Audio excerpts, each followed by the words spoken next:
So I leave that's what this really is I fucking feel feelings now. So I actually miss people when I go out on the roads. When I go to some soulless fucking gym with the homeless steam room, it fucking affects me.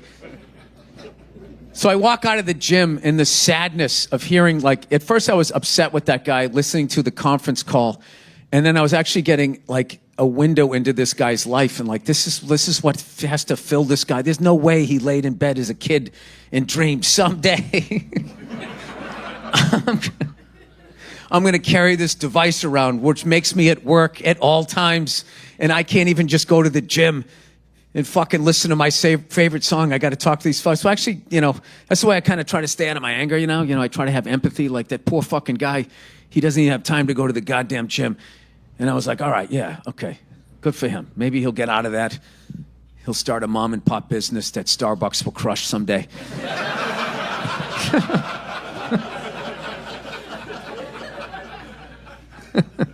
And people will care. And there'll be a startup, and he can, make $3,500 to live the rest of his life on. So I go to walk out of the gym, and I swear to God, I walk out of the gym, and there was a woman standing there in workout clothes. I swear to God, she had a fucking smartphone with like the ear thing, but it was wired to the phone because we now know that it gives you brain cancer, which they always knew, but there's no reason to prosecute that either. Right? We can just let that go, right? She's got that, and she was holding a laptop. She had her own office. She was just standing outside the fucking elevator. Was that the fallout of the pandemic? Is you don't even get a cubicle anymore? You just got to like carry your office? Like she should have had like a fax machine on her back, like a turtle shell. I don't know, it's fucking sad. So whatever. I made up with the waiter with my vibe and my tip. I think afterwards. I made sure I tipped him. Like, I don't know. I don't want to be like this, people. The fuck is that? Oh, that's somebody's stereo. You hear that? Getting tinnitus because he never got hugged by his dad.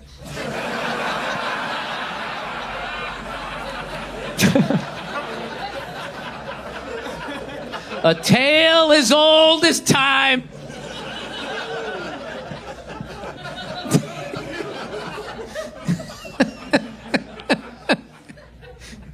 They're literally shaking the fucking car apart. Like you're making everything in there like a little looser. Like whenever I see those people that go down the street and they have the bass like, yeah, it's just always when they go around the corner, I expect like all the wheels to just fall off on that side. Oh, Jesus Christ. Like, that's another thing. People do that and they ride like a bicycle and they have like a really loud fucking radio. Like, what is that? All right, I guess we have to wait. Like, I'm inside. I want to say this place is insulated. I can still hear the fucking stereo.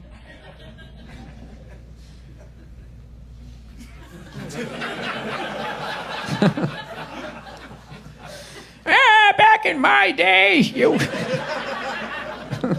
the stereo wasn't that loud. You had a cassette tape, and if you liked the song, you had to wait for it to come around again. No, that was the 8-track. The 8-track, you had to wait for it to come back around again. It was fucking torture. And then the cassette tape came out, and that was great. Then you kept rewinding it, but then you would fuck it up, and then you had to buy it again. And then they came out with the CD. And the CD they came out with, which was an absolute piece of shit, and it came out, it was like $17.99, which was fucking, I swear to God, like a third a week's pay for you. And they were so expensive when they came out. They were in like these giant, like the CD was this big, and the case was down here. So if you stuck it down your pants, you'd have to walk out, and everybody knew, he's stealing Hall & Oates. He's stealing Hall & Oates, right? And these cunts in the record industry, these lying fucking cunts, they said the reason why it was so expensive is because unlike all the other generations, records and tapes and 8-tracks, this thing would never, it would sound brand new the entire fucking time. And of course it didn't. They were fucking lying again. I swear to God, the amount of lying in stealing that is done on the what would you call it? The legal side of stealing business, you know? Like they always love to point at other races of people that they've oppressed and talk about their stealing and all of that while they justify. Anytime, this is for all you youngsters out there, anytime you're in a business meeting and you ask a question and they can't justify it and they say like, well, that's the standard deal. That means they're fucking you in the ass. Or if they say, well, that's how business is done. It's like, oh yeah, is that how it's done for you? Is that how it works for you? After you succeed, you then offered less money the next time you come to fucking work? I don't think that's how it works. Judging by your car, you know? When I picture Jesus coming back,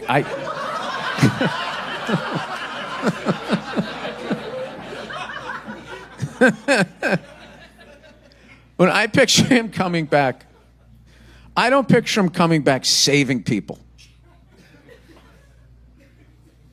Like, I don't need him to save me. Like, I don't want to be in a group, you know? Like, I don't want to go to heaven, per se, you know? Like, if that whole grip of women that were on that bicycle going, jealousy, what's my fuck? If they make it too. And I'm going to have to hold my temper for eternity as they're singing that song. You know what it was that I think that really irritated me was just the freedom of it.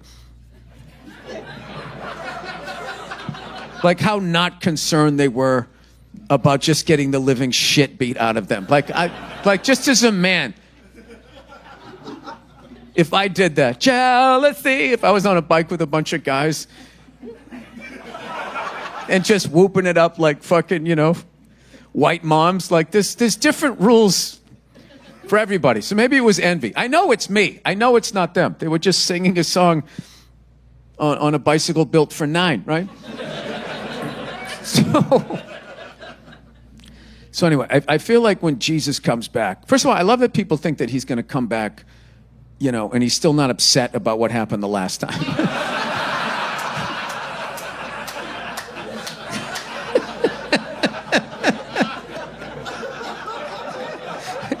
I don't feel like he's going to come down here to try to save the good people. I kind of feel like he'd come back like, I already tried that once. Didn't work out. I just sort of, I don't know. I'm picturing him coming back like, what's his fucking, oh my God, the guy from The Matrix. No, the actor.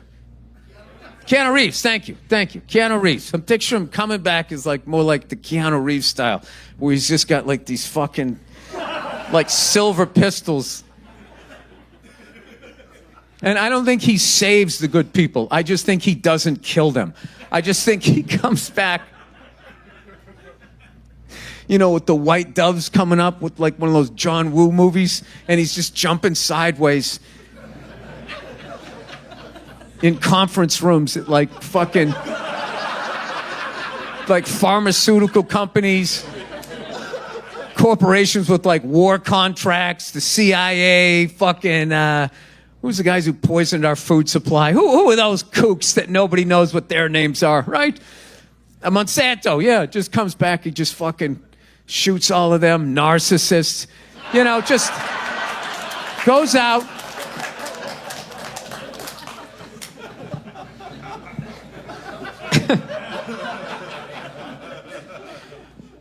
Like, wouldn't it be, maybe, I don't know, maybe it's not that big. Maybe it's just the little people. Like, one of my favorite narcissists is the spiritual narcissist.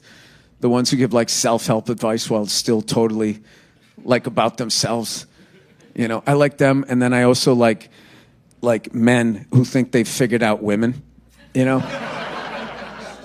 give you, like, when you get into a relationship, you got to set the table. You got to, from day one, you got to let her know. It's just like...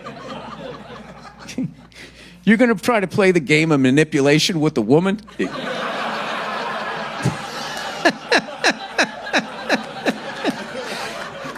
You're going away from your strengths, dude. Like, why don't Why don't you take some stuff that really matters to you in a relationship and have an arm wrestle? Then I think you got a shot. But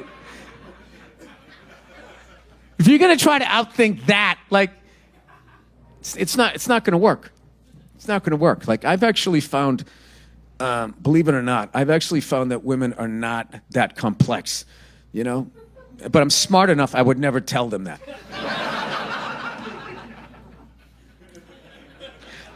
The same way they have to act like they think you're strong, you have to act like you just can't believe, oh, that's like, it's so complex. It isn't. Like, I've just found, like, if you're just nice to them, if you just be nice, it's really hard, unless you're married to a cunt. And then,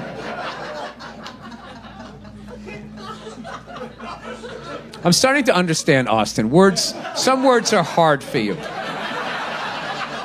But if I laugh at that, does that mean I'm anti-woman? No, there's cunts.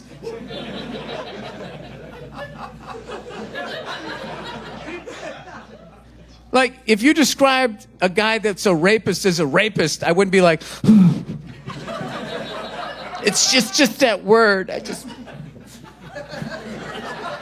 No, if you're raping women, you're a rapist. You guys all pulling back. Like, I think we're seeing, like, the result of people growing up just on camera everywhere you fucking go. Like, I like how that's, like, people solve arguments now. Like, I see that, like, people on, like, Instagram or whatever, try to be off that thing, and, like, people get an argument in, like, a fucking parking lot, and it escalates, and then in the middle of it, they both start filming each other for this fucking news channel they don't own. Like, it's just like, what are you guys, like, what is the fucking thread here? And I don't understand why the other person just doesn't punch the other person and then just break their phone, and then it's over. Like, nobody ever thinks to do that. It's like they're holding a gun or something. They're just like, fuck, there goes my black belt in jiu-jitsu. You're filming me. Anyway, yeah, no, I've said a lot of stupid shit about women over the years, but none of that had to do with anything. It all had to do with my fucking intimacy issues, and I actually wanted to be married and all that type of stuff, but you're not allowed to say that as a guy, or else you're gay. In Austin, you can sit there in your fucking muttering silence right now. All of you moved here because you know that's true. I want to go somewhere that's more understanding. Do you guys... And then you move to Austin, and then what'd you see? Skyscraper banks, and you're like, it's all the same. I will tell you, when I was in Houston. Club Soda Kenny, everybody. The lovely Club Soda Kenny, legend in this business.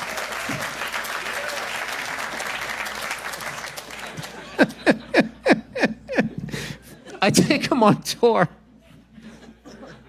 We're going overseas to Europe, and I asked him, you ever been over to Europe? He's like, no. I'm like, all right, so I thought he was going to be like how I was when I went, first time I went over to Europe, like, I was performing on stage, like, it was in English-speaking countries, and even then, like, I was on my heels, and it was, like, affecting my shows, because it's weird, like, the audience, like, senses it. Like, one of the stupidest things they always say about stand-up is it's just you, man, and it isn't. It's you and the crowd, and there's this exchange of, like, energy, where they're telling you speed up, slow down, we're bored, you went too far, I don't like that word, right? It's like, you guys are doing it, and I'm, we're connected, right? So I would be up there, and I would be like, first time at this place, Leicester Square Theater, and I felt it. Like, I was on stage, and I was doing some bit about a squirrel or some shit. This is some of my better material. I'm gonna show you what American comedy's all about. I was doing this bit about squirrels or some shit, and like, in my head, I started thinking, like, oh fuck, do they have squirrels here? Are there squirrels here? Well, you're all laughing. Do you know? I didn't know. Do they? I said, do they have squirrels? And you go, yeah. And I go, do they? And you go, I feel like they're everywhere.